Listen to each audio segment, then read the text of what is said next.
Hello and welcome to the 21st Century Work-Life podcast, where we talk about leading remote teams, online collaboration, and working in distributed organizations. This podcast is brought to you by Virtual Not Distant, where we help managers and teams transition to an office-optional approach. Find out everything we do over at virtualnotdistant.com and check out our show notes and pictures of our lovely guests over on the podcast page. It's great to have you here, listeners. Let's get on with the show. Hello and welcome to episode 220 of the 21st Century Work-Life podcast. Today we're covering the unexpected risks facing remote teams, as well as what's going on in the world of work and what some of you listeners are saying.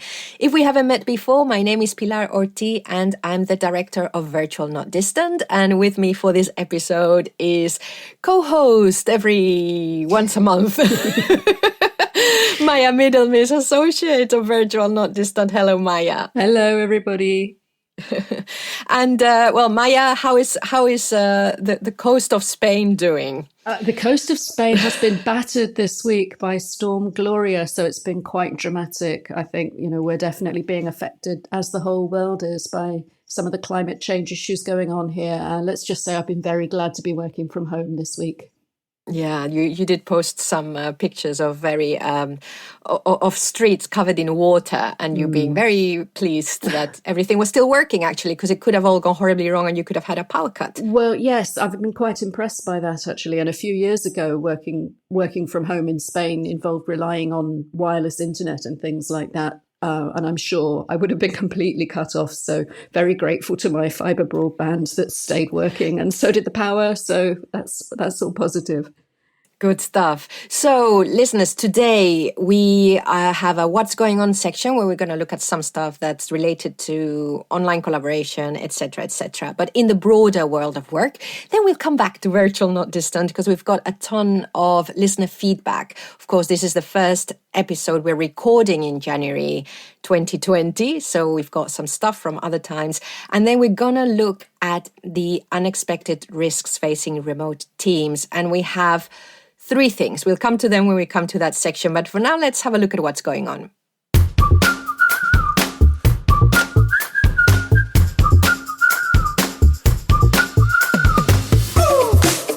What's going on? What's going on?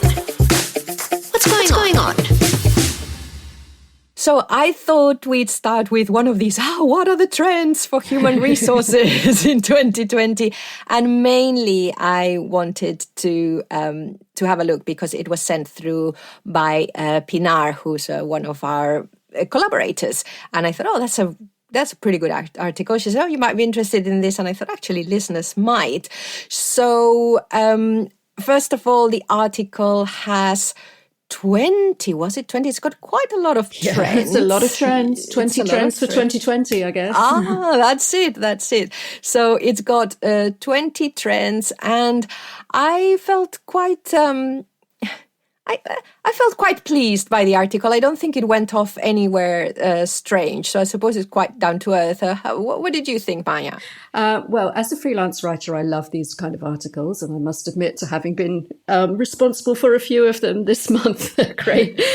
This one, it really felt like going for the 20 trends meant there was a great deal of breadth, but quite little depth on a number of these issues, because there is a great deal going on in terms of trends for HR, but a number of these lumped together under bigger themes of things like transparency and visible work, and a lot of the things that we talk about quite regularly anyway. So there's nothing to disagree with, I don't think.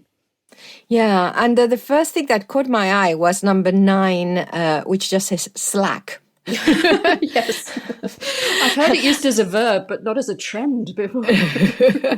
And I thought it was interesting that instead of writing something like collaboration, whatever, they put Slack. Yeah. It does then mention other trends. And what I thought was interesting was they said WhatsApp also seems to be making a major breakthrough, which is not without questioning HR because the tool is not controllable by the corporate sector. It's a strange one, isn't it? Because it's the only one word title in this list. It was like Slack. You all know what we mean by that. Yes, yes. And what I'm and we'll go into this in the main discussion section, is that I'm surprised that Slack has gone, and all these messaging apps, which, remember, listeners, you can use asynchronously. You can use asynchronously. They don't have to be instant messages.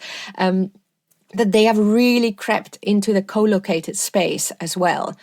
Yeah. And that I didn't see that coming, I have to say. So I'm very surprised. I don't know how I feel about it, actually, but I'm very surprised that, surprised? Yeah, it got in. It has. And it's clearly, it's become so generic now that we don't even have to explain it. Yeah, yeah. So another one I saw that caught my eye was the home office. All it says, and I'll quote, "Home office work is another HR 2020 trend that is more confirmed than ever. Agreements and arrangements are multiplying. Practice is becoming common." Sorry, listeners, one thing I didn't say is where this article was, and it's in hs.blixo.com, which I'll have a look later, see what Blixo is. Yeah, it's a new one on me. Yeah, it's interesting. Anything to say about home office? Well, again, it feels like a little bit behind the trend. We were talking about home working for the past couple of decades. Now we're talking much more about location independent, office optional working. Working from home is just one option in the spectrum. And it seems a little bit of a perfunctory treatment, but maybe that's because this article is about HR trends in general rather than the bit we focus on. Yes, and it is true. The home office has continued to grow, and it is still, when people talk about remote work, that's the thing. A lot of the time, there is no distinction. People use a lot remote work to mean working from home. I like that they have the home office because it gives that. I would say properness, which is a terrible word, but it's about you need a setup if you're going to work from home, whatever that setup is. And we are recognizing that HR needs to be looking at that. So I quite like that. Yeah. And then the other two that stuck out for me are smartphones and tablets and flexibility. Yes. Again, are the gadgets new? I don't think so. But maybe from the HR trend point of view, it's something that's becoming more corporatized in terms of providing devices, but also having more corporate control over how they're used, how they're secured, what kind of data is processed on people's own devices, because that's one of the things we'll come on to talk about in the main section. There are a number of risks associated with that activity. Yeah, it does is that they're gaining ground at the expense of the traditional computer format. So I think you're right. It's about how they're being not used by people ad hoc, but actually how we're going, okay, well, now we know you, now we expect you probably to use a smartphone, to use a tablet and stuff. Yeah, anyway. So, and then flexibility. So a good list of things just to look through, and it's a good laundry list of all the stuff to keep an eye on in this space. Yeah, it's good. Nothing new, really, but that's okay. It's okay. I think we can rest a little bit and just assimilate everything that's been going on, and we can catch up. Yeah. So, listeners, tell us what you think. Is there anything missing in that list, or have you got any other lists that are very, very different? So, and Blixo, they have a phone number at the top of their website, +33. Is that Belgium, France? I can't remember. I don't know. It's definitely a European one, isn't it? Must be France, I think. So thanks, Pinar Akaya, for sending this through. Oh, Toulouse, yeah, France. That's what I thought. So thank you for sending that through. I don't know if she listens to the show. I know she listens to some episodes, but listeners, we'd love to hear from you too. Let's see, what have we got? On number 2, I picked up this article from, I think it was the CEO of Zoom who shared this on LinkedIn about Zoom. So I will read this time properly the headline, and it is published in the Zoom blog on the 9th of January 2020, and it says, "How Zoom Better Enables Patient Care, Employee Development at Moffitt Cancer Center." And I picked this up together with another article, which is, I will pull that up, which is actually an article from the ukauthority.com, and the headline is "London Ambulance Trials Phone Video Stream Platform." So I thought I'll just rant on, Maya. So the reason why I pull this up is that it's a reminder. I mean, in this podcast, we talk a lot about knowledge workers. We focus on that.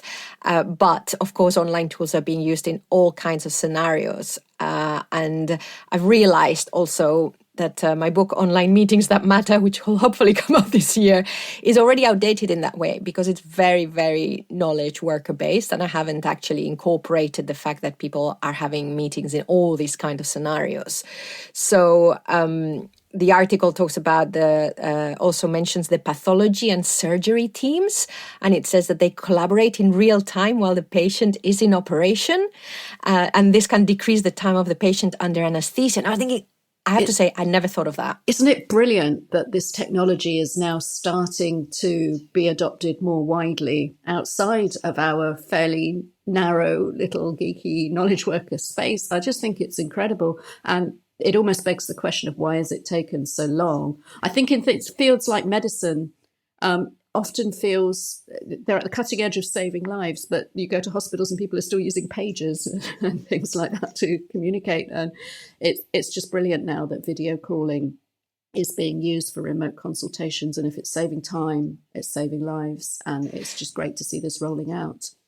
I suppose the risks of it not working are so high that the rollout really needs to be so thought through. I was thinking that as you were talking. Yeah, absolutely. I suppose it's like sort of the next wave of robot surgeons and things like that. You just absolutely have to be bulletproof on your connectivity. And maybe, once we're all 5G and the internet of absolutely everything all the time, we'll feel completely that we can rely on this. But for now, at least it's good to see it starting to be deployed and the potential explored.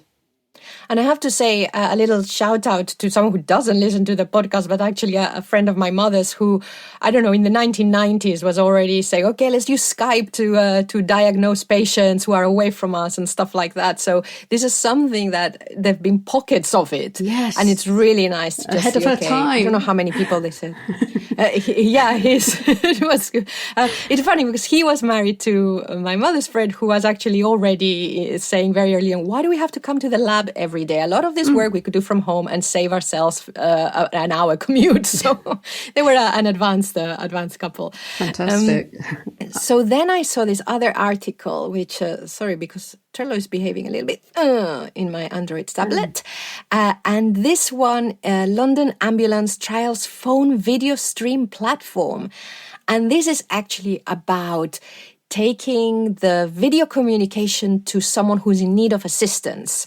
So how it works, I'm going to quote, it's a very short article, so I'm going to quote from it. The technology can be used to help paramedics assess serious trauma incidents, decide on what support to provide, and if necessary, give the caller emergency advice. So someone calls the ambulance service. The platform provides for the control room medic to ask for permission to access the caller's mobile phone. Then they send them a text with a link, which is clicked to send a stream from the camera phone. Brilliant. And the call is not recorded. They mentioned that. And I just think, wow. Yeah, this is what we should be using these tools for, because it's going to save lives. Again, I think often just because of resilience, there's a tendency to go for the lowest, most widely available form of communication, which is a voice call with emergency services. But often it must be very frustrating for people in the control room trying to guide people through resuscitation and stopping bleeding and things like that when they can't see what's happening. They could be giving bad advice. People could be becoming distressed or doing the wrong thing. And everybody's got a camera on their phone now. It's just such an obvious idea. They've obviously thought carefully about how to implement it really fast, really effectively. And if you've got one person on the call or another person providing the first aid and somebody else holding the phone, that could make such a difference till the paramedics get there. Yeah, amazing.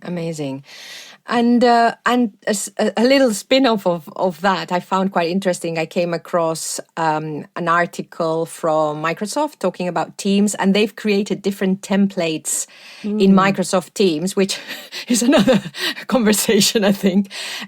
But because they were mentioning, it might be a healthcare team, it might be different stores in retail talking to each other. And that for me was also an illustration that this is, it's being being rolled out in all kinds of industries and in all kinds of setups. Yes. And I think, we could do a whole other episode on the complexity and differentiation of these collaboration platforms and how probably nobody's ever going to use it in every possible way that you could now. There is so much being added to big platforms like Teams all the time. And so it's good that they're looking at ways to structure it for people, to assist people with getting on board with it quickly and creating almost like induction packages for different kinds of industries so that they can adopt Teams quickly and get everybody using it effectively. Yeah, which reminds me, listeners, again, if you are listening, if you are adopting some of this, make sure it's how you want to be working and not how the platform.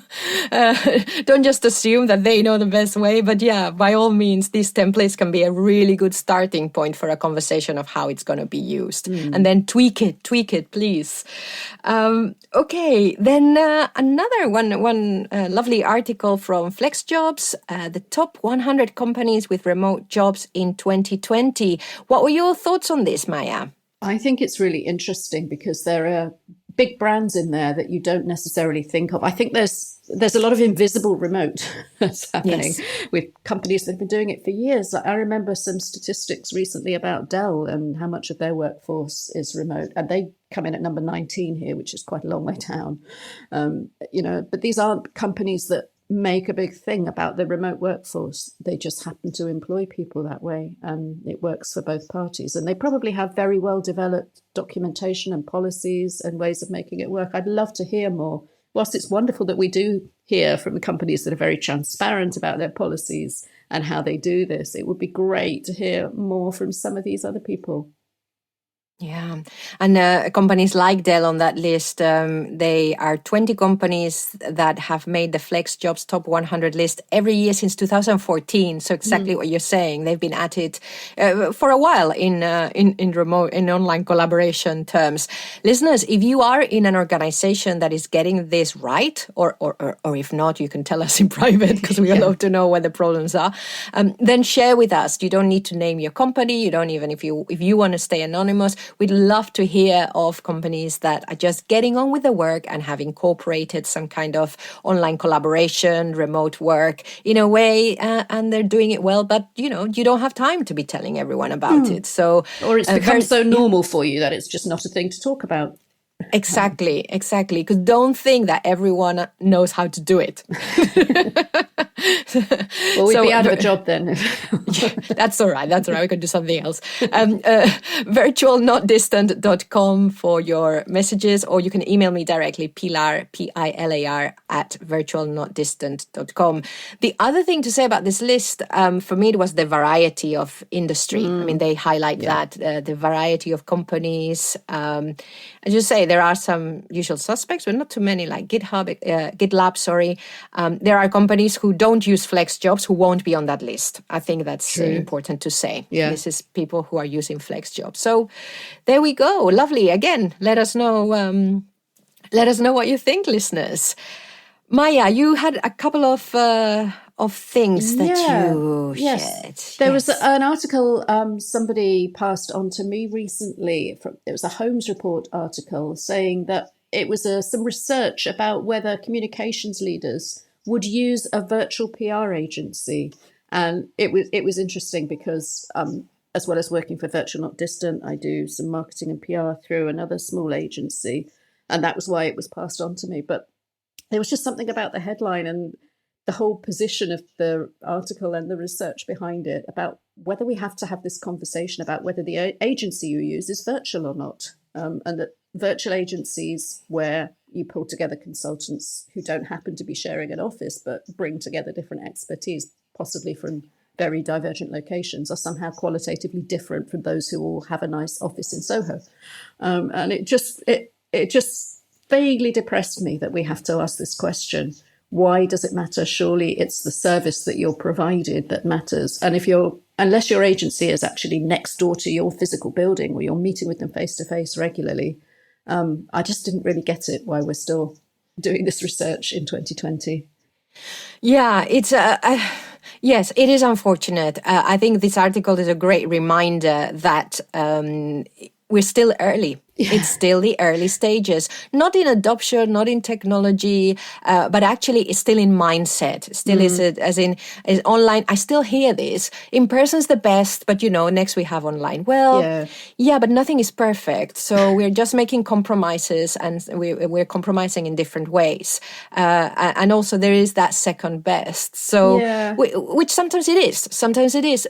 However, it's got lots of benefits. And it shouldn't have to be second best. The practice exists to get this right. And the headline is 64% of comms leaders would use a virtual PR agency, which it begs the question of the 36% that wouldn't. And why they're talking about this is really good. It's becoming really popular. Now we're up to 64%. So, I think it's a nice article. It says a lack of awareness of how to find a virtual agency, 41%, and concerns over the management of remote teams, 46%, are the biggest barriers to adoption. But why is it even the client's business how the virtual agency manages its remote team? Because it will impact on, I can understand that. It will impact on results. If you don't have confidence that they're managing their people well, then you don't have confidence. If you don't believe it can be done, then it could be a barrier to hiring, but it shouldn't be. It really, these things should be, you should be just working with the best people to deliver the communications that you need. It's a great article. I'm really glad that you brought this up. I think it's really interesting that they asked and that they researched this just to see, because we're all like, remote super adoption, wonderful, this and that. And actually what's really going on is people are still not seeing it like that. Yes, we're still in our bubble, aren't we? Yes. So wonderful. So listeners, again, anything you've heard, anything you think, actually, well, you know what, your podcast is great, but I don't think it could work. Great. Please let us know. We want those voices. Yes. And what else? Now, you did something quite fun recently. Yes, I did. Talk about still in our bubble. I had the most wonderful bubble experience in our lovely little remote cozy space by attending a Workplaceless meeting with an organisation called Workplaceless, who I met at the Nomad City conference last year in Gran Canaria. They organise these online meetups very regularly, and it was really nice. Actually, it was completely bubble life because it was just hanging out with people within this space who absolutely get it. And they know how to use the tools. They know how to, it was like 40 people on a Zoom call or something, and it worked. And it was using Mural, which we've talked about recently. And it was just lots of very interesting discussions. The theme of the discussion was about issues in hybrid teams, which is something that affected a lot of the participants. And again, as a good reminder, just taking one step out of the bubble, that a lot of teams are not wholly remote, and a lot of people have to occupy this kind of 1 foot in, 1 foot out of the office, or some of the issues that are arising for those sorts of teams about how communication happens, how teamwork evolves, how companies can make the shift from remote acceptance to remote first mindset. And it was just a really interesting discussion, and we'll put the links into the show notes if anyone wants to check them out, because there were a number of people as well involved in the discussion who weren't fully working remotely yet or were aspiring to do so, and it was great for them to be networking and making contacts with organizations that did work in that way. And there was a lot of interesting stuff going on in there. They also provide a certificate of attendance for participants, which again, if you're trying to career build and demonstrate that you have this interest and aptitude in working remotely, perhaps it doesn't reflect in your present work history, but it might be a way to start to maximize your chances of finding your next great remote position. And they have a Workplaceless remote work certification program also. So, check that out, listeners. So, hello to Tammy. Hi, Tammy. Which I've met online, not in person. You've met her in person, haven't you? Yes, I have. Excellent. Great. Oh, that's wonderful. Well, listeners, let us know if you've been to a great event that inspired you to talk about it, like Maya. And just let us know. And if you have an event coming up, just bear in mind that sometimes we record in advance, and we might not talk about all the events that you send through, but do send it through. It's just an email, pilar@virtualnotdistant.com. With that, I think that's a good segue to go into what's going on with our listeners and what's going on at Virtual Not Distant.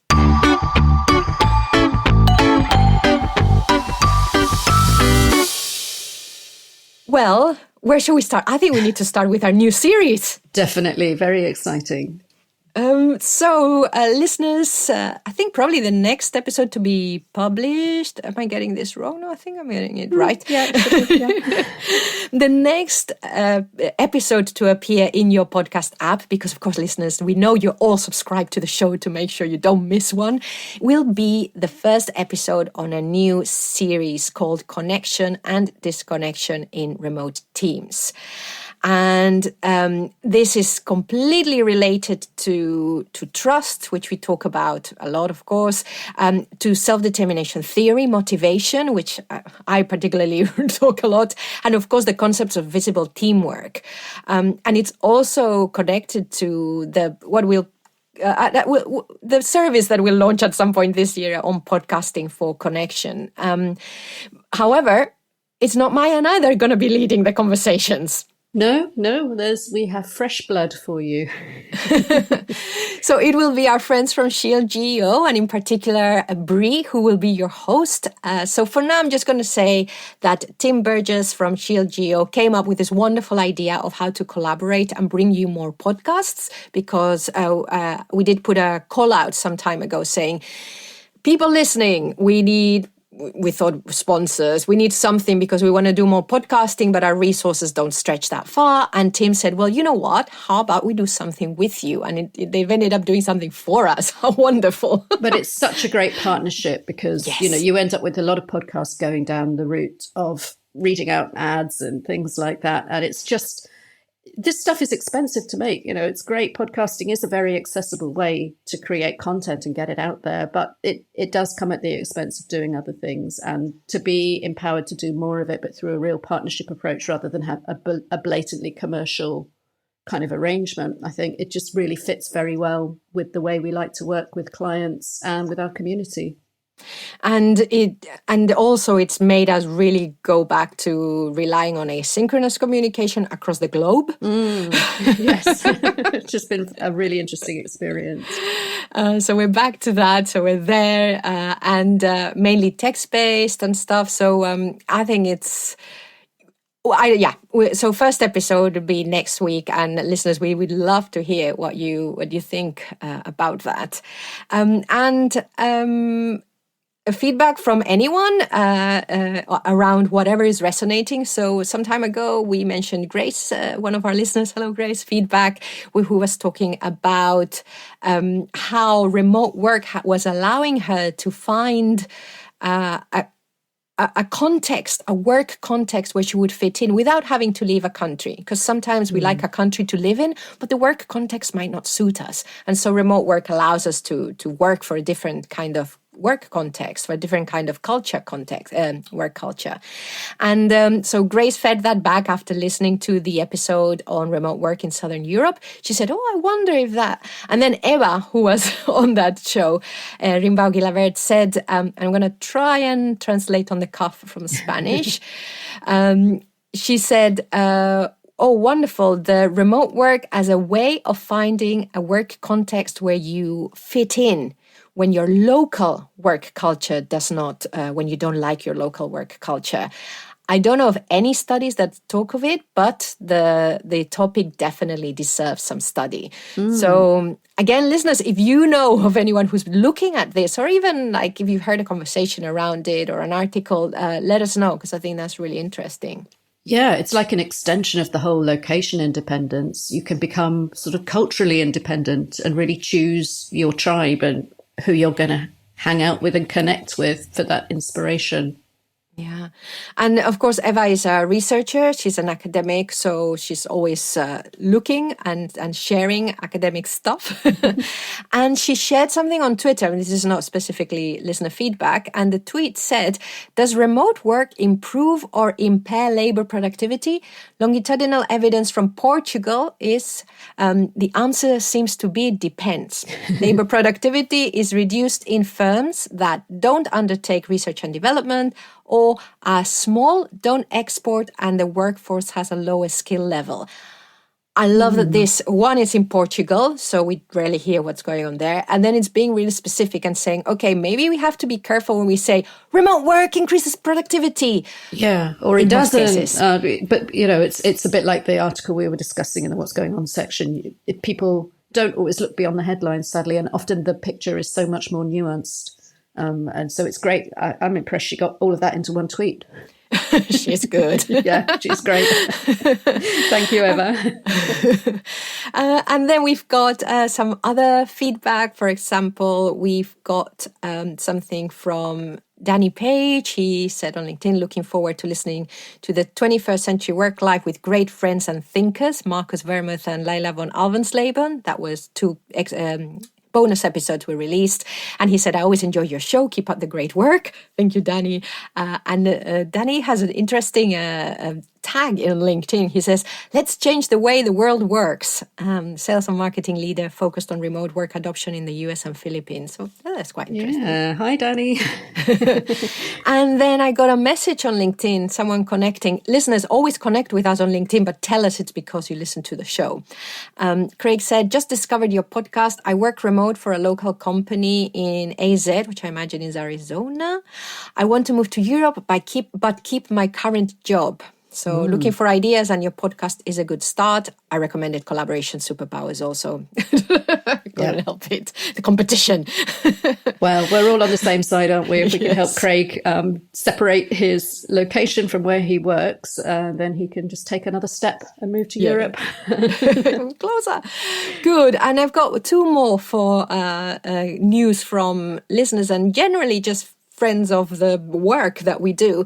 Chris Coladonato, I loved that she shared, I'm going to read her LinkedIn post, because I was really, honestly, when you get stuff like this, you go, okay, my work is worth it. Yes, it's wonderful. I don't know if people appreciate how much research and everything goes into the content we create and put out there, but when something comes back like this, it's just such a lovely feeling. It's amazing. So I wrote a blog post ages ago called Goodbye Working Out Loud, Hello Visible Teamwork. And in a nutshell, it just says what the components of visible teamwork are.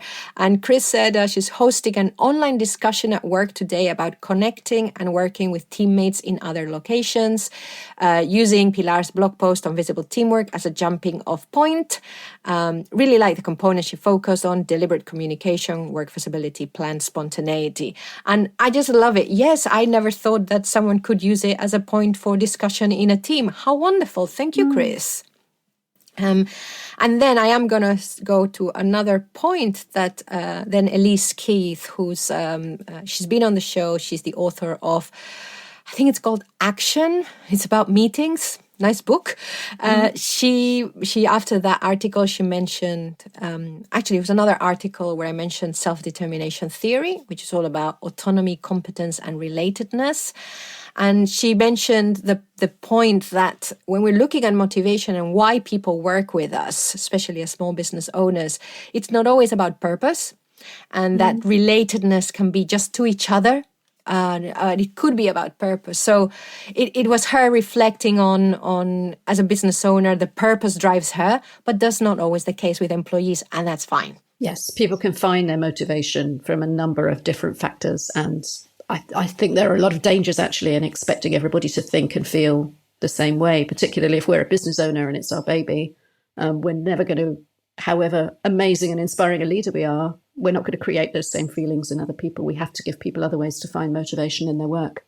Yeah, and her comment came particularly because Dan Pink in his book Drive talks about autonomy, mastery, and purpose rather than autonomy, competence, and relatedness. And I've always had, I will say, I've had an issue with that because people find purpose in lives in different ways, and I don't think we can expect them to always find purpose at work. Also, no. I think relatedness is nice because it's about, well, I could not really care what I'm doing at work as long as I'm doing it well, but actually I'm really enjoying working with you, and that motivates me to do my best. And that pays me the wage I need to go and fulfill my life purpose somewhere outside of work, perhaps. Yeah.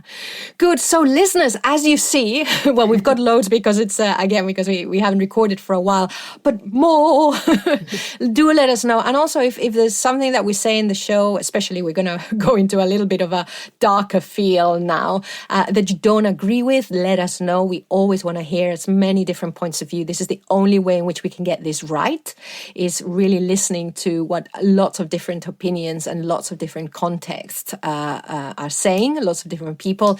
So virtualnotdistant.com for your comments through our contact form, and Pilar, Pilar, at virtualnotdistant.com. And if you're on Twitter, you can tweet at virtualteamwork with a 0 instead of an O.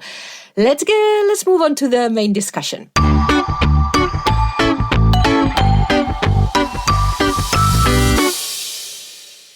So this is going to be huge, but we'll keep it going. I think the first point won't be that long. So the discussion today is around the unexpected risks facing remote teams. And again, we're past we're past the honeymoon phase. Some of us. Yeah, that's a good way of looking at it. Real life. We're now discovering, okay, this is great, but what are the dangers? So we're going to talk about 3 things. Your infrastructure disappearing. We won't spend too long on that. You breach confidentiality. That's an unexpected risk. And the final one, which is the most depressing one, you destroy human connections.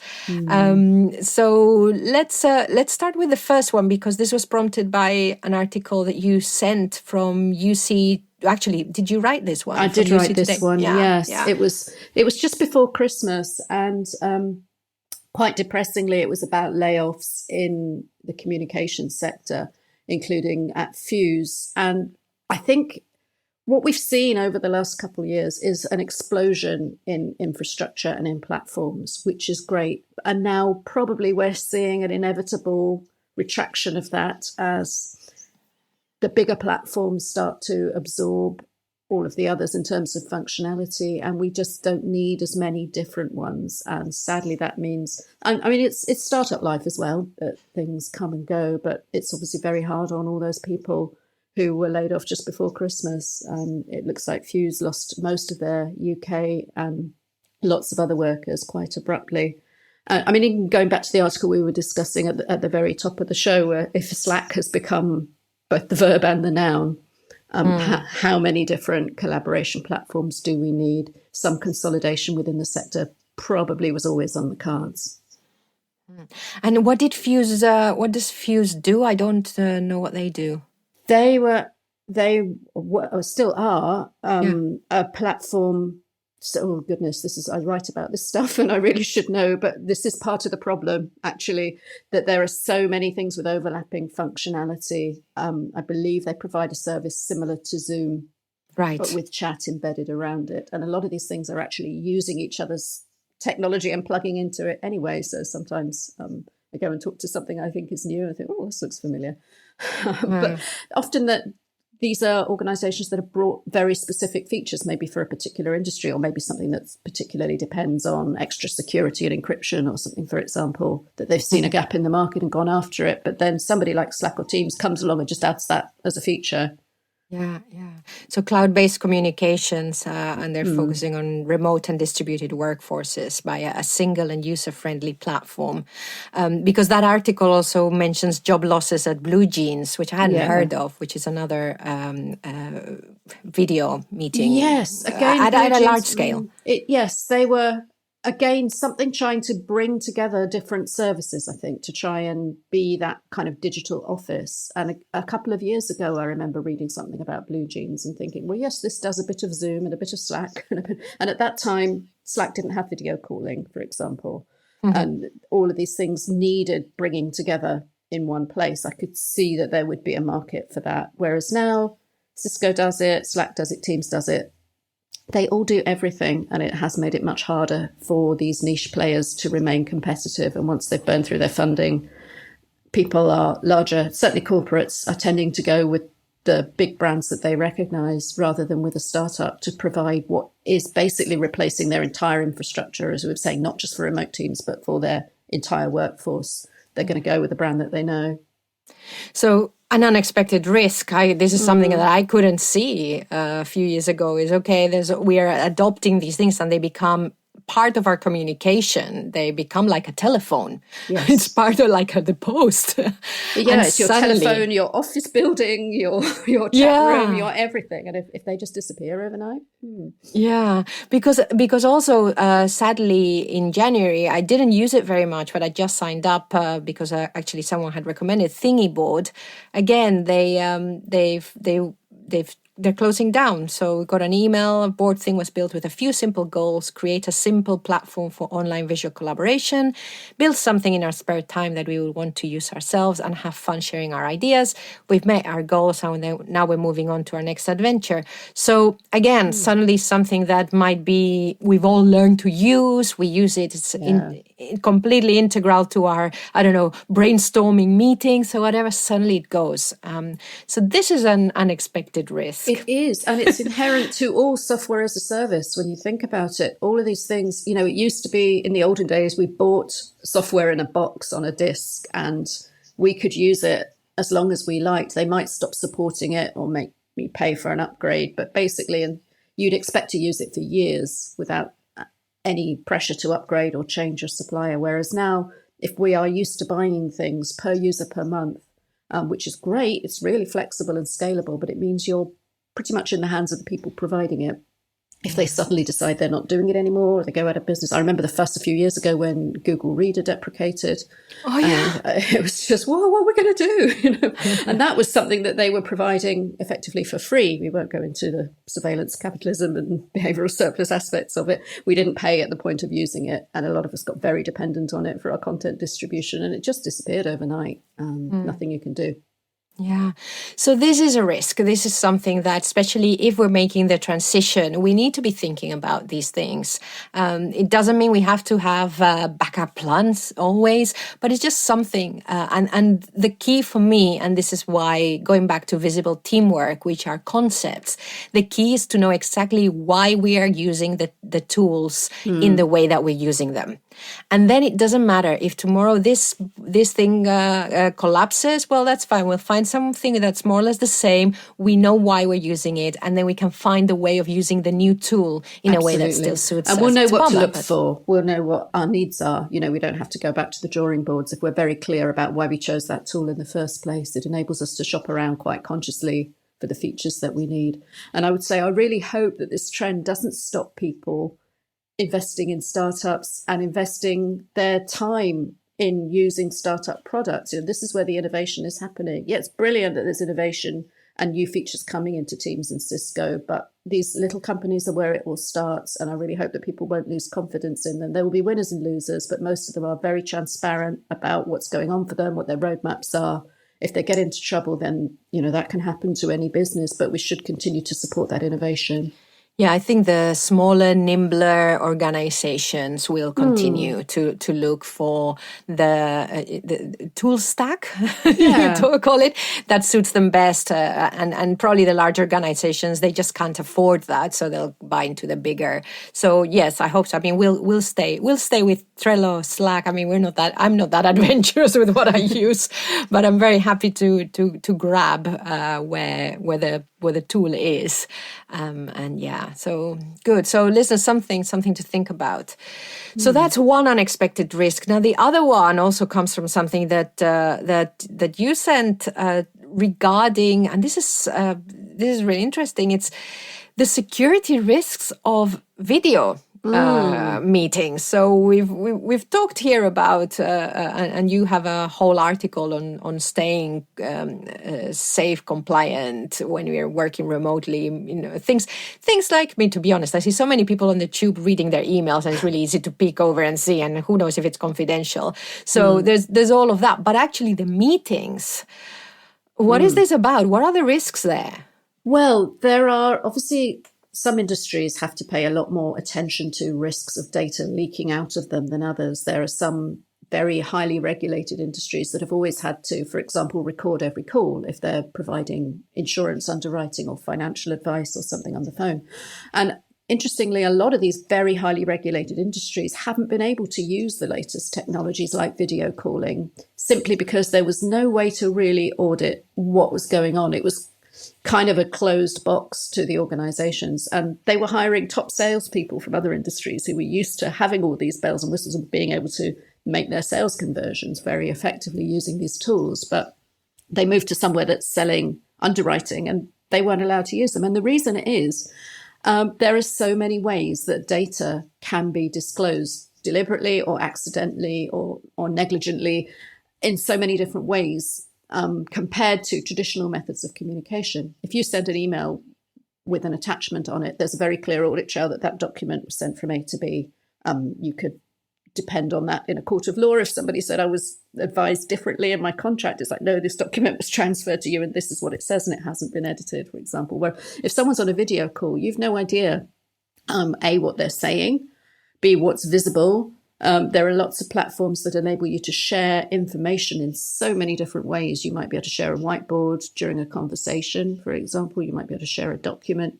You might even have something visible on the wall behind you that's conveying information, which could be corporate intellectual property. It could be absolutely anything. And there are now solutions which are being built specifically to audit this, because the problem with this kind of data is, whilst we can record calls, we always have in the past, when you phone up somewhere and they say your calls may be recorded for training or blah, blah, you know that probably it's not really for training, it's for in case there's a dispute about what was said on that call. But you also know that probably no one's going to listen to it unless they have to pull that recording because of a dispute, because to actually monitor it would take as long as to conduct the interaction in the first place for another human. It tends to be, even in regulated industries, a very low sample rate that they might listen back to randomly, like 1 in 50 calls or something. Whereas now what is coming into the market for these regulated and highly compliant industries is AI-driven listening. So what you're getting is listening in real time to 100% of interactions and automatic flagging of risky content. So there might be keywords, there'll be different risk profiles associated with every business, with every sector, and things that AI is listening out for. So it can immediately escalate it for a human to come and check that this is potentially risky behavior. And it can look across all the different channels at once. So it not only provides the business with a really robust risk assessment, it means they can take immediate action if a breach occurs. I don't know about you listeners, but I don't know how this makes me feel in all sorts of ways. I understand and I know the problems, and I know if we want the technology to allow us to work in ways that suit us best, then we do need to look into this and go, okay, well, this could happen. So what? How can we mitigate that risk at a corporate level? At the same time, again, and of course, we have to trust corporations that, again, like you say, that there'll be some random audits just to check everything is okay, and then that they will only these recordings or these that will only go into this data if there has been an issue.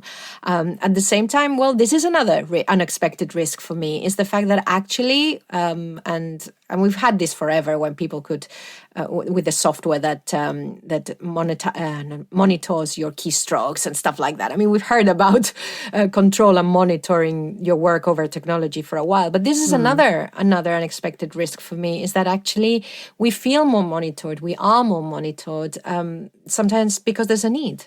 Yes, and I think it all comes down to transparency and appropriateness.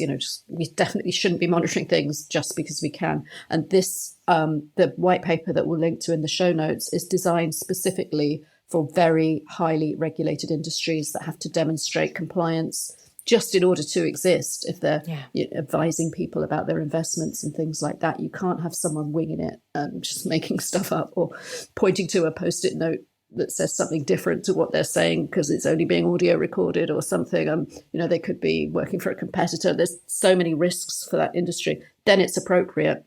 It's not appropriate for the work that most of us do. And I think even in most sales kind of organizations where people are doing onboarding calls or business development calls, it probably simply wouldn't be appropriate to monitor at this level. You monitor the contract when it's signed and the terms, obviously all of that goes on record, but those human interactions, I hope we could still have people interacting as humans without feeling that everything they do is being monitored and analysed. Yeah, I mean, it will be fine. At the same time, it does remind us of risks. Like if you like working from different places, and if sometimes you take calls and you have meetings in public places, be careful what people are sharing with you. Let people know that you are in a public space, or in a co-working space. Someone could go by and see something that your person at the other end wouldn't like them to see. So Absolutely. We've always had these risks, and the more location independent we get, the more this white paper used the concept of data leakage, which I thought was quite interesting. It sounds awfully messy, but it does reflect the fact that a great many of these breaches, which because they are legally breaches, are unintentional, and they're happening simply because people aren't paying attention to these issues. Yeah. So listeners, once more, what do you think of all this? How do you feel about all this? Is this something that you think about? What kind of organization are you in? Is it relevant? How relevant? How relevant is it for you as an individual? Please let us know, because this is huge. And the more we hear about how different people feel about it, the richer the conversation. Yeah, and it is worth just sort of one more point on that. I think it's positive for remote in the sense that it's really opening up opportunities.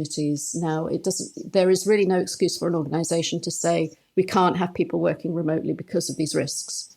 The technology exists to actually put something in place that will satisfy your risk assessment, that you can monitor this stuff and stay on top of it. So it shouldn't be used, well, you have to come into our call center because we have to monitor what you're saying in every interaction. There's no need for that anymore.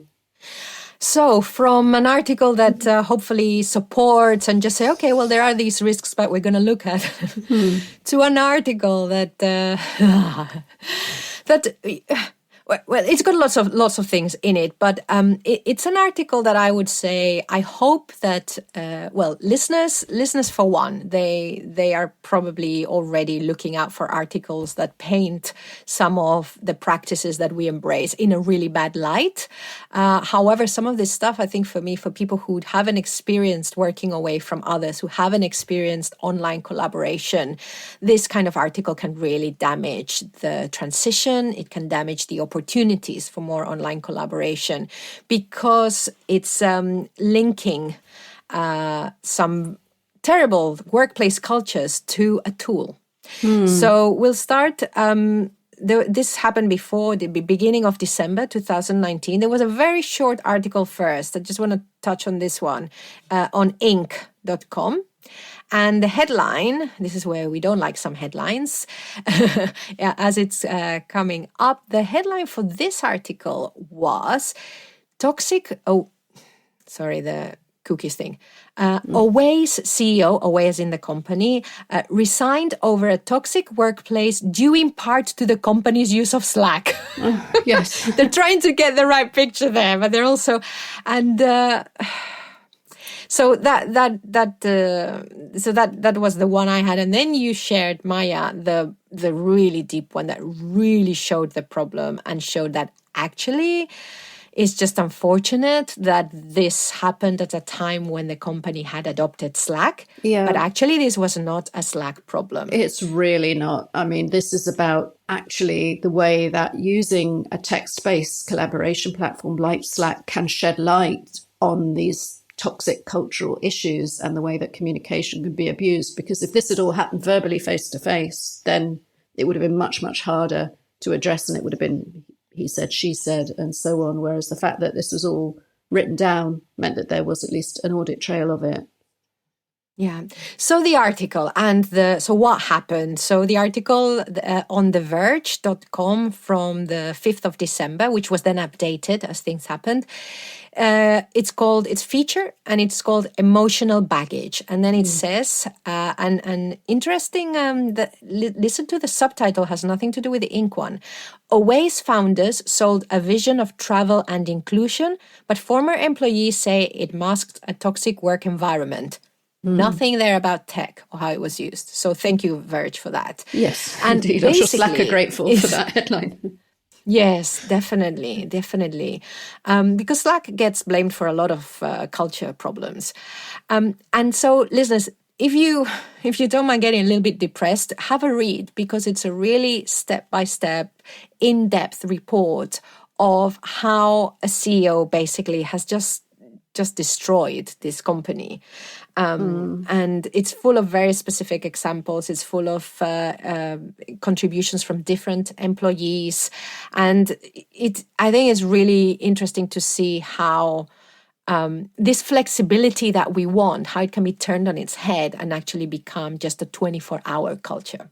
Yeah, Also, and amongst other it's things. really dangerous, I think, this whole kind of productivity porn, virtual signaling that I'm in this startup culture. I work 24/7 and everybody who isn't like me isn't virtuous enough and isn't pulling their weight. And again, it's the fact that this was written down in Slack messages made it possible for people to talk about it and to bring it to light. But it seems that certainly the Verge article goes into how they tried to control that Slack environment and forbidding private channels and direct messages. And we are going to be very, very consciously transparent here and trying to really control the way people interacted. And it goes to show that you introduce these tools, they do have unexpected consequences, and people will start to adapt them and use them in ways that they are comfortable with. And as a CEO, you can't control everything, or if you try to, it's going to go horribly wrong. Yeah, and one of the things, for example, some of the open channels also, which were there for discussion, for people to vent, also how some of those conversations were there thrown in their faces. So how they created what looked like a psychologically safe space, and actually it wasn't. Yeah. And of course, because everything's written down, so that was interesting. Yeah, and providing negative feedback in a public channel clearly became the norm at this organization. And it's really horrible that people say you could see her typing and you knew something bad was going to happen, and just waiting for the hammer to fall and knowing that wouldn't happen behind closed doors in a discreet and constructive way. It would be a public dressing down, because that became the culture. This transparency, and there are some things within HR and within operations need to stay one-to-one, and there are good reasons for that. And also the fact that here, obviously, Slack was being used as an instant messaging tool. There's nothing here, you were expected to, the way that the whole piece is narrated, you can see that. So again, just because something it works like that, it doesn't mean we have to, and how that contributed to that. You said, for example, Maya, something, they had very strict rules, like they prohibited private messages between people. And to be honest, you see, this is not about Slack, because it reminds me of a conversation I had very long ago in a LinkedIn group, in an HR LinkedIn group, about when in global companies, when you have an official language, and how you should prohibit other people from speaking in their own languages, in their native languages. And we had all this conversation, and thinking, well, if you prohibit it, it doesn't matter, they'll go and do it somewhere else. Yeah. And it's the same with this. They're human beings. You can't tell them how to communicate. It's incredibly controlling, horrible. So to say prohibit private messages, come on, people need to have one-to-one conversations. And this is really important. This is actually, without even going into that control mindset, sometimes when we're using Slack because we use it to work in the open, because that gives information to people who are not there. I mean, there's so many good reasons. We are great advocates of open conversations. However, and some people more than others, we want to have private conversations, not because we're afraid of anything, but because the quality of the conversation is different to if I have it in one room with you rather than if I have it in a cafe where everyone can hear me. Yes, absolutely. And you should be able to have interactions with your CEO, with your line manager, with your direct reports that are specifically about work things, might only affect the two of you, and you need to be able to have them, quite frankly, without feeling like the whole world is listening, or your whole organization. Yeah. So just to say also that just an example of how this was not about using that tool. And also, I don't think this company was even remote. So no, I don't think they were. No, I think it sounds like the kind of place that would want to control everyone by locking them into one office. Yeah. But there's another thing, is that distributed companies and remote teams use these tools in one way. And I think when they're being adopted into the co-located space, sometimes they're not the right tool. They're not the right channel for communication. So I think this is also really interesting, is just to look out when we're making that transition. Okay, we hear that these things are happening, but what is that context? And did they really need it? But just as an illustration that it was the culture that was being created and the role model and the behavior of the CEO, one of the things that I found horrible is they received a message like, I don't know, 10 o'clock at night or something. Take a photo with your computer in bed when you get home. Oh, excuse me? Yeah. I mean, talk about, So going back to the unexpected risks for me is that the enthusiasm of being able to connect with everyone 24 hours a day, 7 days a week, actually that enthusiasm can overspill, not just in this way and in much less harmful ways, but it can overspill. And the importance of not letting that happen. Yes. And for remote workers particularly, we talk a lot about finding that balance and that blend between work and life. That's hard enough to manage as an individual often if you care about your work and it's never done. But if you've got this pressure coming at you from the top of the organization that you're working for, I imagine it must be incredibly oppressive. It's like when we talk about school bullying now, following people home with their devices. It's the same kind of thing. You wouldn't ever be able to switch off from it and just think, that's it, I'm home for the night. Yeah. And organizations, it's trickier, but teams definitely, if your team has a specific way of working, of communicating, think about what is going to happen when you introduce these online practices, these remote work practices. Is it going to heighten something that is already not that useful? Or actually, are you completely prepared? And these are conversations because for some teams, asynchronous will be great. Having an instant messaging platform would be great. But for others, it might just cause a kind of stress. So it's really important to understand how the team works and adopt technology in a way that supports it. Anything else around this before I say the ending of this story? No, I think we have to let this story end. Just like a number of startup brands come and go. You know, this is not about Slack, as we said at the very beginning. It's about communication and culture.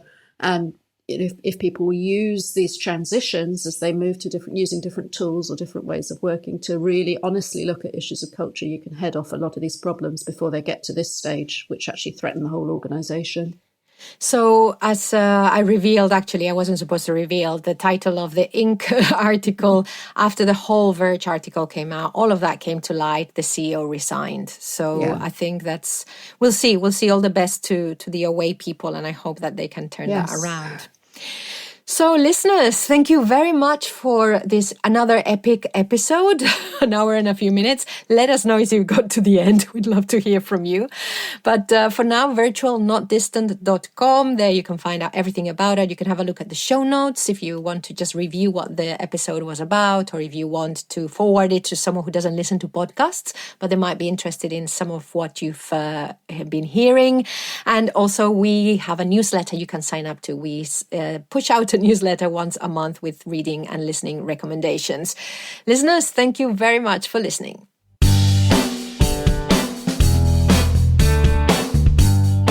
A big thank you for listening to the 21st Century Work-Life podcast produced by Virtual Not Distant. If you have something to add to the conversation, let us know through the contact form over at virtualnotdistant.com. I have been your host, Pilar Orti, and I'm signing off now. Wherever you are, whatever you're doing, enjoy.